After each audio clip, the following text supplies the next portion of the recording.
Tungabhadra ಡ್ಯಾಂನ crust gate ಲೋಕಾರ್ಪಣೆ ಕಾರ್ಯಕ್ರಮ ಇರುವಂತದ್ದು. ಹಾಗಾಗಿ 3 ರಾಜ್ಯಗಳ ಸಿಎಂಗಳು, ಕೇಂದ್ರ ಸಚಿವರು ಈ ಕಾರ್ಯಕ್ರಮದಲ್ಲಿ ಭಾಗಿಯಾಗಲಿದ್ದಾರೆ. ಸಿಎಂ ಡಿಕೆ ಶಿವಕುಮಾರ್, ಆಂಧ್ರ ಮತ್ತು ತೆಲಂಗಾಣ ಸಿಎಂಗಳು ಈ ಕಾರ್ಯಕ್ರಮದಲ್ಲಿ ಭಾಗಿಯಾಗಲಿದ್ದಾರೆ.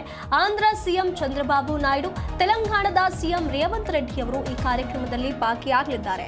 ಕೇಂದ್ರ ಜಲಸಂಪನ್ಮೂಲ ಸಚಿವರಿಂದ ಲೋಕಾರ್ಪಣೆಗೊಳಿಸಲಾಗುತ್ತೆ. ನೂತನವಾಗಿ ಅಳವಡಿಸಿರುವಂತಹ 33 ಸ್ಟೀಲ್ ಗೇಟ್ಗಳ ಲೋಕಾರ್ಪಣೆ ಇಂದು ನಡೆಯುವಂತದ್ದು.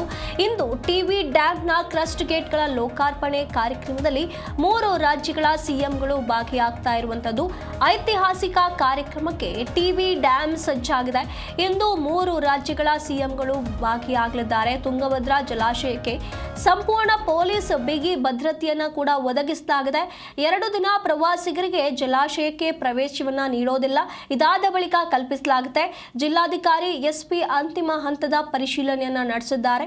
ಮಧ್ಯಾಹ್ನ 2:15ಕ್ಕೆ ಐಆರ್ಬಿ ಪರೇಡ್ ಗ್ರೌಂಡ್ ಹೆಲಿಕಾಪ್ಟರ್ ಇಳಿಯುವಂಥದ್ದು. ಈ ಒಂದು ಹೆಲಿಕಾಪ್ಟರ್ ಇಳಿಯುವ ಮೂಲಕ ಜಿಂದಾಲ್ ಏರ್ ಸ್ಟ್ರೀಟ್ಗೆ ಪ್ರಯಾಣವನ್ನ ಬೆಳೆಸಲಿದ್ದಾರೆ ಗಣ್ಯರು. ಈ ಬಗ್ಗೆ ಹೆಚ್ಚಿನ ಮಾಹಿತಿಯನ್ನು ನಮ್ಮ ಪ್ರತಿನಿಧಿ ಮಂಜುನಾಥ್ ಹಿರೇಮಠ್ ನೇರ ಸಂಪರ್ಕದಲ್ಲಿ ನೀಡ್ತಾ ಹೋಗ್ತಾರೆ. ಮಂಜುನಾಥ್, ಇಂದು ಟಿಬಿ ಡ್ಯಾಂನ ಕ್ರಸ್ಟ್ ಗೇಟ್ ಲೋಕಾರ್ಪಣೆ ಕಾರ್ಯಕ್ರಮಕ್ಕೆ 3 ರಾಜ್ಯಗಳ ಸಿಎಂಗಳು ಆಗಮಿಸಬಹುದು ಅಂತ ಹೇಳಲಾಗ್ತಾ ಇದೆ. ಹಾಗಾಗಿ ತಯಾರಿಗಳು ಯಾವ ರೀತಿಯಾಗಿದೆ, ಹಾಗೆ ಭದ್ರತಾ ಕ್ರಮಗಳನ್ನು ಯಾವ ರೀತಿಯಾಗಿ ತೆಗೆದುಕೊಳ್ಳಲಾಗಿದೆ?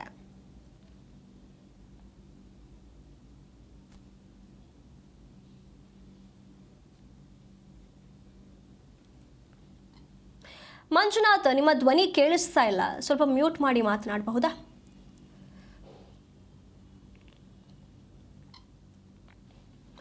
ಇಂದು ಟಿಬಿ ಡ್ಯಾಂನ ಕ್ರಸ್ಟ್ ಗೇಟ್ ಲೋಕಾರ್ಪಣೆಗೆ 3 ರಾಜ್ಯಗಳಿಂದ ಸಿಎಂಗಳು ಆಗಮಿಸಲಿದ್ದಾರೆ. ಈಗಾಗಲೇ ಈ ಒಂದು ಐತಿಹಾಸಿಕ ಲೋಕಾರ್ಪಣೆ ಕಾರ್ಯಕ್ರಮಕ್ಕೆ ಎಲ್ಲಾ ಸಿದ್ಧತೆಗಳು ನಡೀತಾ ಇರುವಂತದ್ದು. ಎಲ್ಲಾ ಭದ್ರತಾ ಕ್ರಮಗಳನ್ನು ಕೈಗೊಳ್ಳಲಾಗಿದೆ. ಈ ಬಗ್ಗೆ ಮತ್ತಷ್ಟು ಮಾಹಿತಿಯನ್ನು ನಮ್ಮ ಪ್ರತಿನಿಧಿ ಮಂಜುನಾಥ್ ಹಿರೇಮಠ್ ನೀಡ್ತಾ ಹೋಗ್ತಾರೆ. ಮಂಜುನಾಥ್, ಇಂದು ಈ ಒಂದು ಟಿಬಿ ಡ್ಯಾಂನ ಕ್ರಸ್ಟ್ ಗೇಟ್ ಲೋಕಾರ್ಪಣೆಗೆ 3 ರಾಜ್ಯಗಳಿಂದ ಸಿಎಂಗಳು ಆಗಮಿಸಲಿದ್ದಾರೆ. ಹಾಗಾಗಿ ತಯಾರಿಗಳು ಯಾವ ರೀತಿಯಾಗಿದೆ, ಭದ್ರತಾ ಕ್ರಮಗಳನ್ನು ಯಾವ ರೀತಿಯಾಗಿ ತೆಗೆದುಕೊಳ್ಳಲಾಗ್ತಾ ಇದೆ? ಹೌದು ಸನ್ನಿದೆ, ಇಲ್ಲಿ ವಿಶೇಷವಾಗಿ ಗಮನಿಸೋದಾದ್ರೆ 3 ರಾಜ್ಯ 8 ಜಿಲ್ಲೆಗಳ ಜೀವನಾಡಿ ಆಗಿರ್ತಕ್ಕಂಥ ತುಂಗಭದ್ರಾ ಜಲಾಶಯದ 33 ಕ್ರಸ್ಟ್ ಗೇಟ್ಗಳ ಲೋಕಾರ್ಪಣೆ ಕಾರ್ಯಕ್ರಮ ಕೂಡ ಇವತ್ತು ನಡೀತಾ ಇದೆ. ಕಳೆದ 2024 ಆಗಸ್ಟ್ 10ನೇ ತಾರೀಕು 19ನೇ ಕ್ರಸ್ಟ್ ಗೇಟ್ ಭಾರಿ ಪ್ರಮಾಣದ ನೀರಿನ ರಭಸಕ್ಕೆ ಕೊಚ್ಕೊಂಡು ಹೋದಂತಹ ಸಂದರ್ಭದಲ್ಲಿ ಸಾವಿರಾರು ರೈತರು ಕೂಡ ಬಹಳಷ್ಟು ಆತಂಕಕ್ಕೆ ಒಳಗಾಗಿದ್ರು. ಆಗ ಕನ್ನಯ್ಯ ನಾಯ್ಡು ಅಂತಕ್ಕಂಥ ನಿವೃತ್ತ ಇಂಜಿನಿಯರ್ ಟೀಮ್ ಏನಿದೆ, ಸುಮಾರು 1 ವಾರದಲ್ಲಿ ಆ ಕ್ರಸ್ಟ್ ಗೇಟ್ ಗಳನ್ನ ತಾತ್ಕಾಲಿಕವಾಗಿ, ಅಂದ್ರೆ 19ನೇ ಕ್ರಸ್ಟ್ ಗೇಟ್ ಅನ್ನ ತಾತ್ಕಾಲಿಕವಾಗಿ ಕೂಡಿಸ್ತಾರೆ, ಸಕ್ಸಸ್ ಆಗ್ತಾರೆ. ತದನಂತರದಲ್ಲಿ 3 ರಾಜ್ಯಗಳಿಗೆ ಸೇರಿರ್ತಕ್ಕಂಥ ತುಂಗಭದ್ರಾ ಜಲಾಶಯ ಏನಿದೆ, ಅದು ಅದರ ಆಯುಷ್ ಕೂಡ ಮುಗಿದಿದೆ, ಕ್ರಸ್ಟ್ ಗೇಟ್ ಗಳನ್ನ ಬದಲಾವಣೆ ಮಾಡಬೇಕು ಅನ್ನುವಂತ ಒಂದು ಹೇಳಿಕೆಯನ್ನ ಕನ್ನಯ್ಯ ನಾಯ್ಡು ಅವರು ಕೊಟ್ಟಿದ್ರು. ತದನಂತರದಲ್ಲಿ ಸುಮಾರು 52 ಕೋಟಿ ರೂಪಾಯಿ ವೆಚ್ಚದಲ್ಲಿ 3 ರಾಜ್ಯಗಳ ಸರ್ಕಾರಗಳು ಕೂಡ ಅದನ್ನ ಅಂದ್ರೆ ಕಂಪ್ಲೀಟ್ ಆಗಿ 19 ಕ್ರಸ್ಟ್ ಗೇಟ್ ಗಳನ್ನ ಬದಲಾಯಿಸಲಾಯಿತು. ಕಳೆದ 20 ತಿಂಗಳಿಂದ ಆ ಒಂದು ಕ್ರಸ್ಟ್ ಗೇಟ್ ಗಳನ್ನ ಬದಲಾಯಿಸುವಂತ ಕಾರ್ಯ ಕೂಡ ಸಕ್ಸಸ್ ಆಯ್ತು. ಕಳೆದ ಬಾರಿ ಡಿ ಕೆ ಶಿವಕುಮಾರ್ ಅವರು ಮುಖ್ಯಮಂತ್ರಿ ಆಗದೇ ಇದ್ದಾಗ, ಅಂದ್ರೆ ಉಪಮುಖ್ಯಮಂತ್ರಿ ಆಗಿದ್ದಾಗ ಬಂದು ಹೇಳಿ ಹೋಗಿದ್ರು, ನಾನೇ ಸ್ವತಃ ಬಂದು ಕ್ರಸ್ಟ್ ಗೇಟ್ ಅನ್ನ ಓಪನ್ ಮಾಡ್ತೀನಿ, ಲೋಕಾರ್ಪಣೆ ಮಾಡ್ತೀನಿ ಅಂತಕ್ಕಂಥ ಹೇಳಿಕೆಯನ್ನ ಕೂಡ ಕೊಟ್ಟಿದ್ರು.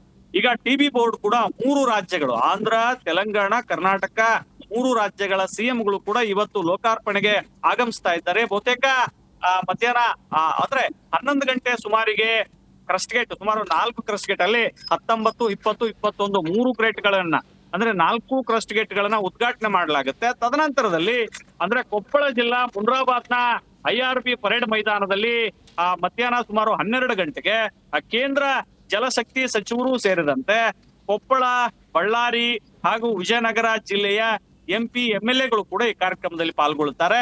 ನಿಜಕ್ಕೂ ಕೂಡ ತುಂಗಭದ್ರಾ ಜಲಾಶಯದ 33 ಕ್ರಸ್ಟ್ ಗೇಟ್ಗಳು ಇವತ್ತು ಲೋಕಾರ್ಪಣೆಗೊಳ್ತಾ ಇದ್ದಾವೆ. ಇನ್ನೊಂದ್ ಕಡೆ ರೈತರು ಕೂಡ ಬಹಳ ಖುಷಿಯಿಂದ ಇದ್ದಾರೆ. ಯಾಕಂತ ಹೇಳಿದ್ರೆ ಕಳೆದ ಬಾರಿ ಕ್ರಸ್ಟ್ ಗೇಟ್ ಕಿತ್ತೋದಾಗ ನೀರಿನ ಪ್ರಮಾಣ ಕೂಡ ಜಲಾಶಯದಲ್ಲಿ ಕೂಡ ಬಹಳ ಪ್ರಮಾಣದಲ್ಲಿ ತಗ್ಗಿತ್ತು. 2ನೇ ಬೆಳೆಗೆ ನೀರು ಸಿಗಲ್ಲ ಅಂತಕ್ಕಂಥ ಆತಂಕದಲ್ಲಿ ರೈತರಿದ್ರು. ಆದ್ರೆ ಈ ವರ್ಷ ಕಂಪ್ಲೀಟ್ ಆಗಿ 33 ಕ್ರಸ್ಟ್ ಗೇಟ್ಗಳು ಕೂಡ ಈಗ ರೆಡಿ ಆಗಿದ್ದಾವೆ. ಅವುಗಳನ್ನು ಕೂಡ ಇವತ್ತು 4 ಗೇಟ್ಗಳನ್ನ ಪ್ರಾಯೋಗಿಕವಾಗಿ ಓಪನ್ ಮತ್ತು ಕ್ಲೋಸ್ ಮಾಡತಕ್ಕಂತ ಕಾರ್ಯಕ್ರಮ ಕೂಡ ನಡೆಯುತ್ತೆ. ಕೇಂದ್ರ ಜಲಶಕ್ತಿ ಸಚಿವರು ಕೂಡ ಹಾಜರಿರ್ತಾರೆ. ರೈತರು ಕೂಡ ಖುಷಿಯಾಗಿದ್ದಾರೆ. ಅಂದುಕೊಂಡಂತೆ ಡಿ ಕೆ ಶಿವಕುಮಾರ್ ಅವರು ಕಳೆದ ಬಾರಿ ಬಂದು ಹೋದಾಗ ನಾನೇ ಸ್ವತಃ ಬಂದು ಕ್ರಸ್ಟ್ ಗೇಟ್ ಗಳನ್ನ ಲೋಕಾರ್ಪಣೆ ಮಾಡ್ತೇನೆ, ರೈತರಿಗೆ ಸಿಹಿ ಸುದ್ದಿಯನ್ನ ಕೊಡ್ತೇನೆ ಅಂತಕ್ಕಂಥ ಹೇಳಿಕೆಯನ್ನ ಕೊಟ್ಟಿದ್ರು. ಅದು ಕೂಡ ರೈತರಿಗೆ ಈಗ ಶುಭ ಸುದ್ದಿ ಅಂತಾನೆ ಹೇಳ್ಬೋದು. ಒಟ್ಟಾರೆಯಾಗಿ ಈ ಒಂದು ಕಾರ್ಯಕ್ರಮಕ್ಕೆ ನಿಜಕ್ಕೂ ಕೂಡ ರಾಯಚೂರು, ಬಳ್ಳಾರಿ, ಕೊಪ್ಪಳ, ಗದಗ, ದಾವಣಗೆರೆ ಸೇರಿದಂತೆ ಸುಮಾರು 5 ರಿಂದ 6 ಜಿಲ್ಲೆಯ ರೈತರು ಕೂಡ ಕಾರ್ಯಕ್ರಮವನ್ನ ಕಣ್ತುಂಬಿಕೊಳ್ಳಿದ್ದಾರೆ ಮತ್ತು ಲೈವ್ ಪರದೆಗಳನ್ನು ಕೂಡ ಆಯಾ ಗ್ರೌಂಡ್ಗಳಲ್ಲಿ ವಿಶೇಷವಾಗಿ ಮುನ್ರಾಬಾದ್ ಪರೇಡ್ ಮೈದಾನದಲ್ಲಿ 100 ಟಿವಿ ಪರದೆಗಳ ಮೂಲಕ ಈ ಒಂದು ಕಾರ್ಯಕ್ರಮವನ್ನ ಕಣ್ತುಂಬಿಕೊಳ್ಳೋದಕ್ಕೆ ಜಿಲ್ಲಾಡಳಿತ ಕೂಡ ವ್ಯವಸ್ಥೆ ಮಾಡಿಕೊಳ್ಳಲಾಗಿದೆ. ಇನ್ನು ಪೊಲೀಸ್ ಬಿಗಿ ಬಂದೋಬಸ್ತ್ಗೆ ಸಂಬಂಧಪಟ್ಟಂತೆ ನಿಜಕ್ಕೂ ಕೂಡ ವಿಜಯನಗರ ಎಸ್ ಜಾಹ್ನವಿಯವರು ಸೇರಿದಂತೆ ಕೊಪ್ಪಳ ಮತ್ತು ವಿಜಯನಗರ ಎಸ್ಪಿಗಳು ಕೂಡ ಅಗತ್ಯ ಕಟ್ಟುನಿಟ್ಟಿನ ಕ್ರಮಗಳನ್ನು ಕೂಡ ಕೈಗೊಳ್ಳಲಾಗಿದೆ. ಇನ್ನೊಂದ್ ಕಡೆ 2 ದಿನಗಳವರೆಗೂ ಕೂಡ ಪ್ರವಾಸಿಗರಿಗೆ ಟಿಬಿ ಡ್ಯಾಂ ವೀಕ್ಷಣೆಗೆ ನಿರ್ಬಂಧವನ್ನು ಕೂಡ ಹೇರಲಾಗಿದೆ. ಒಟ್ಟಾರೆಯಾಗಿ ಈ ಒಂದು ಕಾರ್ಯಕ್ರಮ ಯಶಸ್ವಿಗೊಳಿಸಲಿಕ್ಕೆ ಜಿಲ್ಲಾಡಳಿತ ಭರಪೂರ್ಣವಾದಂತ ತಯಾರಿಯನ್ನ ನಡೆಸಿಕೊಂಡಿದೆ. ಇನ್ನೇನು ಕೆಲವೇ ಕ್ಷಣಗಳಲ್ಲಿ ಈ ಕಾರ್ಯಕ್ರಮಕ್ಕೆ ಆರಂಭ ಮಾಡ್ತಕ್ಕಂಥ ಲೋಕಾರ್ಪಣೆ ಕ್ರಸ್ಟ್ ಗೇಟ್ ಅನ್ನ ಲೋಕಾರ್ಪಣೆ ಮಾಡ್ತಕ್ಕಂಥ ಆ ಒಂದು ಕ್ಷಣಗಣನೆ ಕೂಡ ಆರಂಭ ಆಗಿದೆ ಅಂತಾನೆ ಹೇಳ್ಬೋದು ಸುನಿಧಿ. ಹಾಗೆ ಮಂಜುನಾಥ್, ಅಂದ್ರೆ 2 ದಿನಗಳ ಕಾಲ ಪ್ರವಾಸಿಗರಿಗೆ ಅವಕಾಶ ಇಲ್ಲ ಅಂತಂದ್ರೆ 2 ದಿನಗಳಾದ ನಂತರ ಎಲ್ಲರಿಗೂ ಕೂಡ ಅಲ್ಲಿ ಅವಕಾಶವನ್ನ ಕಲ್ಪಿಸಲಾಗುತ್ತಾ ಪ್ರವಾಸಿಗರಿಗೆ? ಎಸ್ ಸುನಿಧಿ, ಯಾಕಂತ ಹೇಳಿದ್ರೆ ಇಲ್ಲಿ ವಿಶೇಷವಾಗಿ ಗಮನಿಸೋದಾದ್ರೆ 3 ರಾಜ್ಯಗಳ ಸಿಎಂ ಬರ್ತಾರೆ. ಭದ್ರತೆ ವಿಚಾರವಾಗಿ ಎಲ್ಲೂ ಕೂಡ ಲೋಪ ಆಗಬಾರದು ಅನ್ನುವಂತ ವಿಚಾರಕ್ಕೆ ಸಂಬಂಧಪಟ್ಟಂತೆ ನಿನ್ನೆ ಸಾಯಂಕಾಲದಿಂದ ಅಂದ್ರೆ ನಿನ್ನೆಯಿಂದ ಕೂಡ ಈ ಒಂದು ಪ್ರವಾಸಿಗರಿಗೆ ನಿರ್ಬಂಧ ಹೇರಲಾಗಿದೆ. ನಾಳೆ ಸಂಜೆವರೆಗೂ ಕೂಡ ಯಾವುದೇ ಕಾರಣಕ್ಕೂ ಪ್ರವಾಸಿಗರಿಗೆ ಬರಬಾರದು, ನಿರ್ಬಂಧವನ್ನು ಹೇರಲಾಗಿದೆ. ಯಾಕಂತ ಹೇಳಿದ್ರೆ ಸೆಕ್ಯೂರಿಟಿ ಪರ್ಪಸ್, ಯಾವುದೇ ಕಾರಣಕ್ಕೂ ಭದ್ರತಾ ಲೋಪ ಆಗಬಾರದು ಅನ್ನುವಂತಹ ಉದ್ದೇಶದಿಂದ ಈ ಕ್ರಮವನ್ನ ಜಿಲ್ಲಾಡಳಿತ ಮತ್ತು ಟಿಬಿ ಬೋರ್ಡ್ ಕೈಗೊಂಡಿದೆ ಅಂತಾನೆ ಹೇಳ್ಬೋದು ಸುನಿಧಿ. ಧನ್ಯವಾದಗಳು ಮಂಜುನಾಥ್ ನಿಮ್ಮೆಲ್ಲ ಮಾಹಿತಿಗಾಗಿ.